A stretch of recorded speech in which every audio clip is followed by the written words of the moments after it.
Chapter 1. The Mirror. Within Ethan had everything that looked like success. A stable job, a decent apartment, and a circle of friends who often said, "Man, you've got your life together." But inside, he felt empty, like a traveler who had lost his map, wandering in circles, pretending he knew the way. Every morning, he'd wake up to the same alarm, take the same route to work, sip the same bitter coffee, and stare at his reflection in the elevator mirror. It was strange. He could recognize his face, but not the person behind it. He often asked himself, why do I feel like I'm living someone else's life? At work, he followed routines, chased deadlines, and collected praise that didn't feel real. Each achievement was like adding another medal to an invisible armor, shiny on the outside, hollow on the inside. One night, while returning home after another long day, Ethan saw an old man painting under a flickering streetlight.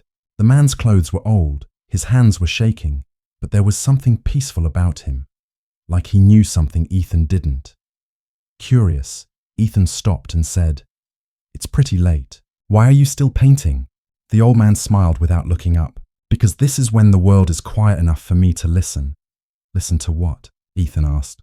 "To myself," the old man replied softly. Those words echoed in Ethan's mind for days. Listen to myself. It sounded simple, yet he realized he had never really done it. That weekend, Ethan decided to do something different. He packed a small bag, left his phone behind, and took a bus to a small coastal town he had once visited as a child. No plans, no schedule, just silence. The first few hours felt unbearable. No notifications, no meetings, no one telling him what to do. He felt restless, like his mind was searching for noise to fill the space. But as the sun dipped below the horizon, something began to shift. He sat by the shore, watching waves crash and retreat again and again, and for the first time in years, he didn't feel the urge to do anything. He just was. The wind brushed against his face, the sound of the sea blended with his heartbeat, and he felt alive. That night, Ethan opened his notebook and wrote a single question. Who am I when no one is watching? Over the next few days, he observed things he'd never noticed before. How the fishermen smiled despite their hard lives. How the cafe owner remembered everyone's name. How children ran barefoot, laughing as if they owned the world. These people weren't chasing titles or perfection. They were living. Ethan realized he had spent years climbing ladders that led nowhere, chasing validation from people who weren't even looking.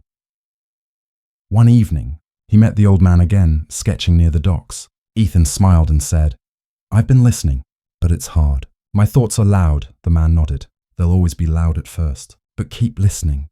Beneath the noise, there's a voice that's been waiting for you." Ethan sat beside him in silence. The world around them moved slowly, the sea whispering, the sky changing colors. And in that stillness, he felt something inside him stir. Not a sudden epiphany, but a quiet awakening. For the first time, he wasn't afraid of being alone with himself. That night, Ethan wrote again, "Maybe I'm not lost. Maybe I'm just returning to where I belong." As the waves crashed in the distance, he smiled. Not because he had found all the answers, but because he had finally started asking the right questions. The journey of self-discovery had begun. In the noise of the world, we often forget to listen to the silence within. Sometimes the answers we chase are not out there. They're waiting inside us, whispering quietly, hoping we'll finally stop and hear them. The morning sun spilled through the window of the small guest house. Ethan woke up to the sound of waves breaking softly against the rocks. He hadn't checked his phone in days, and strangely, he didn't miss it. For years, his mornings had started with screens, schedules, and endless scrolling. Now, it started with silence and the taste of salt in the air. He brewed some coffee, stepped outside, and watched the town come alive. Fishermen hauling nets, shopkeepers opening shutters, children chasing each other through narrow streets. He realized something simple yet profound. Life doesn't wait for you to find yourself. It keeps moving, but if you slow down enough, it will let you catch up. That day, Ethan walked to the same spot by the sea where he'd met the old painter before, but the man wasn't there. Instead, his easel stood alone, with a half-finished painting resting on it. Waves, wild and free, crashing against a dark rock. Beneath it, a note was pinned with shaky handwriting. Don't try to paint the waves. Feel them. The beauty of life isn't in control, it's in surrender.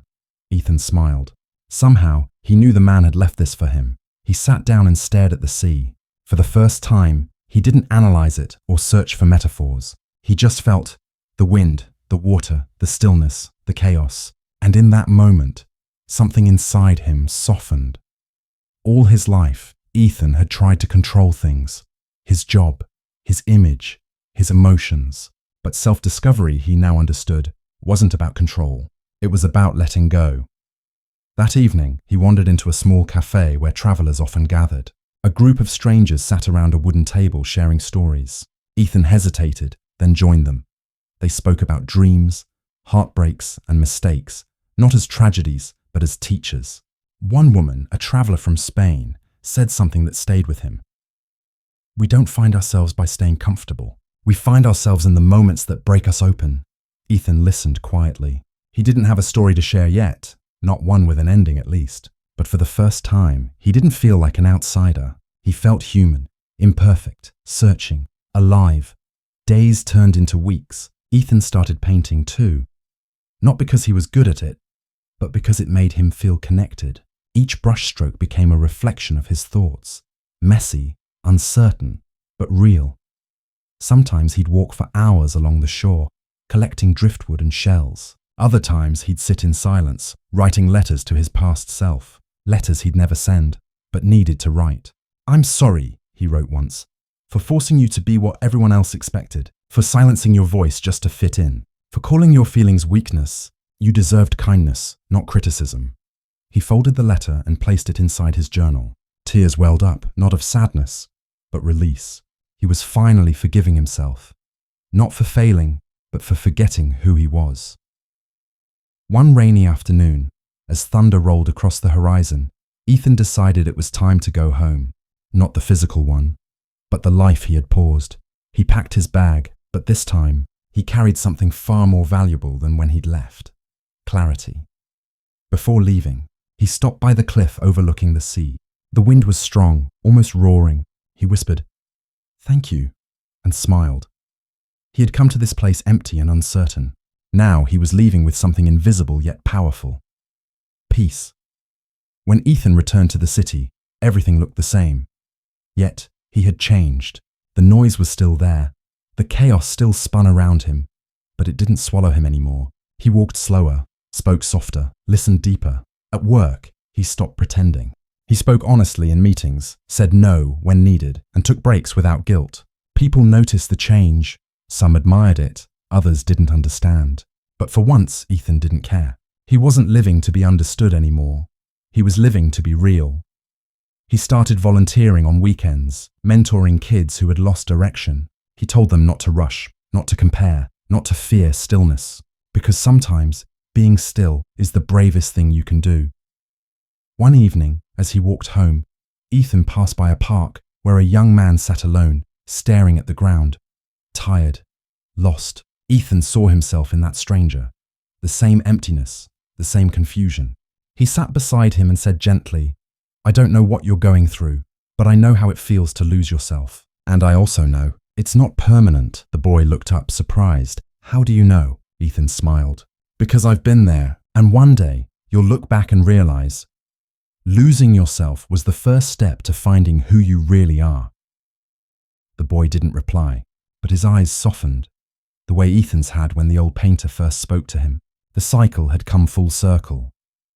That night, Ethan returned home, poured a cup of tea and opened his old notebook. The first page still had the question he'd written months ago. Who am I when no one is watching? He smiled and wrote beneath it, "Someone I'm finally proud to know." He closed the notebook, turned off the lights, and stood by the window. The city lights shimmered like stars, and for the first time, he didn't feel small among them. He was part of something bigger, life itself.